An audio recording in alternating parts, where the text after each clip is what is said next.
2025 সালের BWF অর্থাৎ badminton world federation এদের যে ওয়ার্ল্ড চ্যাম্পিয়নশিপ অর্থাৎ ব্যাডমিন্টন ওয়ার্ল্ড চ্যাম্পিয়নশিপ 2025-এ কোথায় অনুষ্ঠিত হয়েছে? মনে রাখবে, প্যারিসে।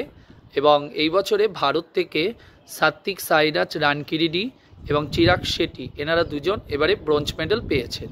কোশ্চেন হলো, আগামী বছর অর্থাৎ 2026-এর ব্যাডমিন্টন ওয়ার্ল্ড চ্যাম্পিয়নশিপ কোথায় অনুষ্ঠিত হবে? মনে রাখবে, দিল্লিতে অনুষ্ঠিত হবে এবং আগস্ট মাসে এটা অনুষ্ঠিত হবে। আর এই ব্যাডমিন্টন ওয়ার্ল্ড ফেডারেশন এটা কবে প্রতিষ্ঠা পেয়েছে? 1934। আর এদের হেডকোয়ার্টার কোথায়? মনে রাখবে, কুয়ালালামপুরে এদের সদর দপ্তর।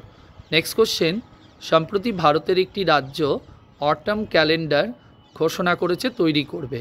উদ্দেশ্যটা কি? মেন হলো ট্যুরিজমকে আরও ডেভেলপ করবার জন্য এই অটাম ক্যালেন্ডার তৈরি করা হবে ঘোষণা করেছে। তো সেটা ভারতের কোন রাজ্য তৈরি করবে? মনে রাখবে, মেঘালয় রাজ্য তৈরি করবে বলে ঘোষণা করেছেন। অ্যান্ড থার্ড কোশ্চেন হলো, সম্প্রতি ভারতের মহারাষ্ট্র রাজ্যের যে ফ্যাক্টরি অ্যাক্টস যেটাকে সংশোধন করা হয়েছে এবং সেখানে দৈনন্দিন যে কাজের সময় সেটা 9 ঘন্টা থেকে বাড়িয়ে কত করা হয়েছে? মনে রাখবে, 12 ঘন্টা।